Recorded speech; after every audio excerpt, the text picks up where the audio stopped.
Вице-премиере, најпрво ви благодарам за гостувањето во Централниот дневник на телевизија 24, а со оглед на тоа дека чекаме 17 години за старт на преговорите, меѓутоа ВМРО-ДПМН е децидна. Нема да гласа за уставни измени. Дали очекувате во оваа отворена дебата што се најавува и разговори со пратениците, некои од пратениците на ВМРО-ДПМН да ги убедите да гласат за устав? Секој пратеник има одговорност, бидејќи избран од граѓаните, да одговори на повикот за остварување на нашите стратешки цели. Членството во НАТО го постигнавме, исто така дел од пратениците тогаш на ВМРО-ДПМН одговорија позитивно на тој повик. Ние веруваме дека е можно и цело ВМРО-ДПМН како партија да го направи тоа, доколку сака да го фати возот за поддршка на Европската унија. Го пропуштија тој воз за НАТО, не би требало да го пропуштат за Европската унија, бидејќи и сега, денес, пратеници на ВМРО-ДПМН го фалат членството на НАТО на Република Северна Македонија и се заблагодаруваат и на Германија и на другите за тоа што ни е овозможено членството во НАТО. А тоа немаше да биде можно без Преспанскиот договор, немаше да биде можно без уставните измени од 2019 година. Сега сме во слична ситуација со тоа што ние треба да ги погледнеме тие уставни измени содржински. Се работи за внесување на неколку заедници во нашиот устав, во преамбулата и во уште еден дел кај што се споменуваат заедниците, тоа е делот за комитетот на Собранискиот комитет за меѓуетнички односи.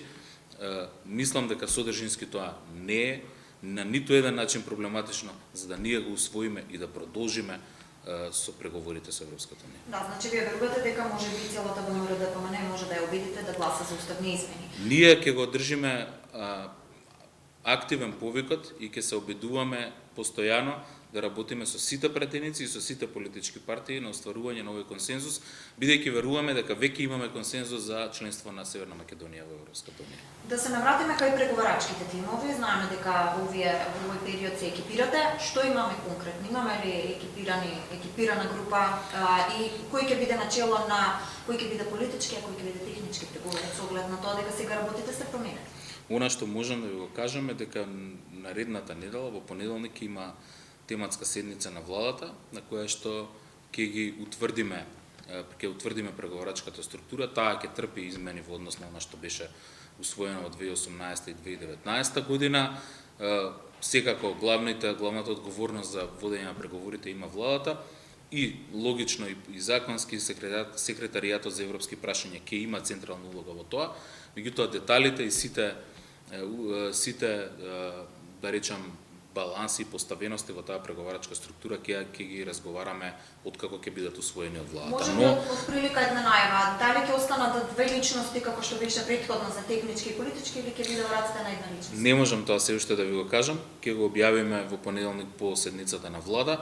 Она што можам да ви го кажам е дека главната улога или главната работа ќе биде концентрирана во секретаријатот, но ќе има улога и за Министерството за надворешни работи, Министерството за финансии, кое што е многу важно за финансиска поддршка и планирање на целиот овој процес, и други министерства, да не ги редам сите.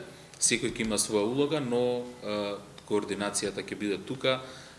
Околу деталите, кој ќе биде и како ќе биде преговарач, ќе разговараме во понеделник. Американската амбасадорка овие денови испраќа остри критики. Последната критика беше дека на Македонија и недостига одговорност и транспарентност, дека има институционална дисфункција и корупција.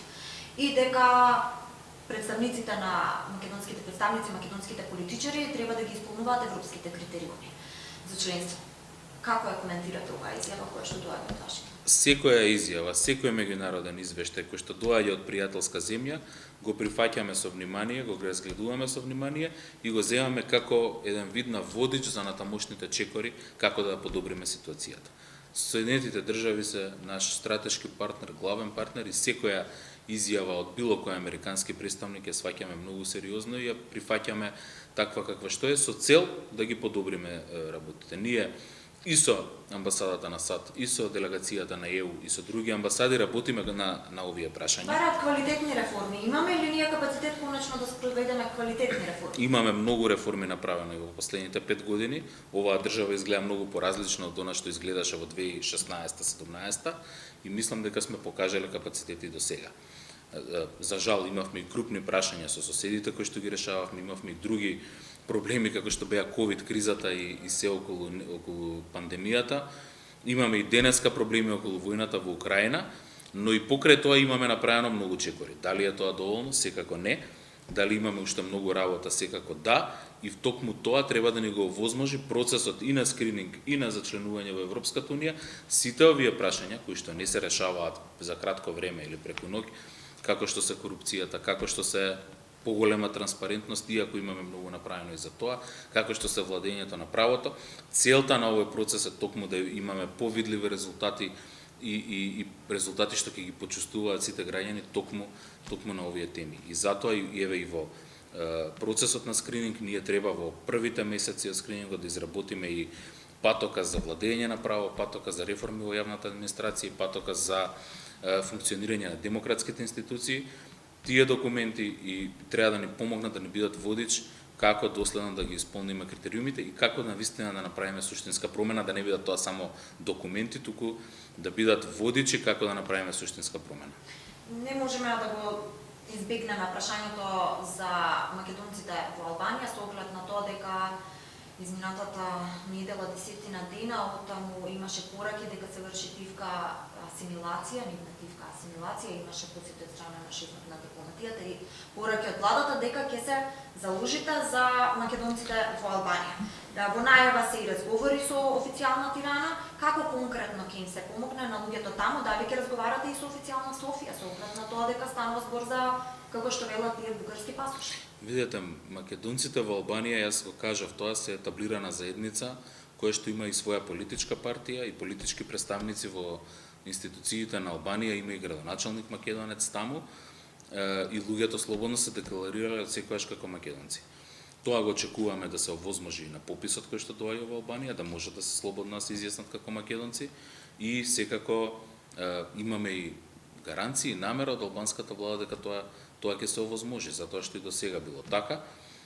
Ние и со присуството не само на министерот Османи сега и во минатото и премиерите на нашите влади имаат посетено тој регион кај што живеат македонци.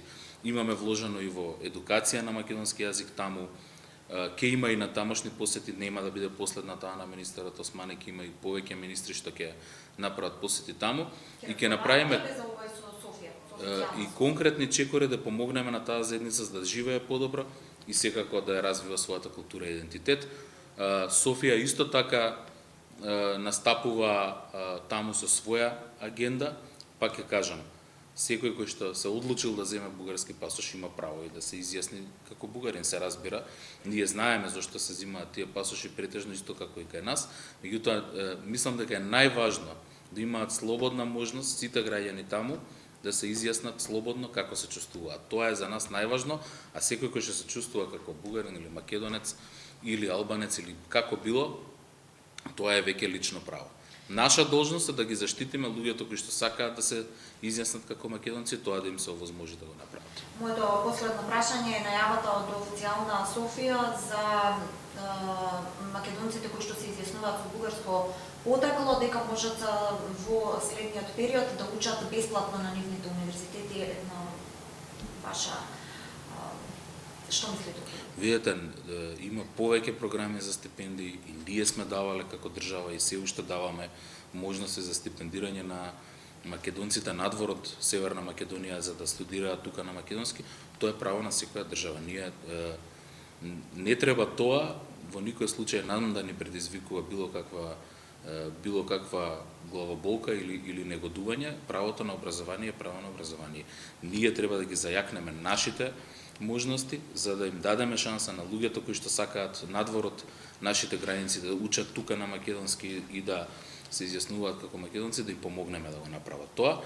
А инаку право е на секој кој што сака да оди и да студира во Бугарија или во било која друга држава, како што студираат многу наши млади луѓе и во регионот и во државите на Европска унија, и тоа не треба да не плаши, треба да не мотивира ние да направиме простор за луѓе кои што сакаат да студираат на македонски да бидат мотивирани да студираат тука, а оние кои што одат да се враќаат и да ја помагаат на државата и да се вклучат и во економијата, и во институциите, и така најдобро ќе постигнеме нашата цел, без без никакви други дополнителни стравови.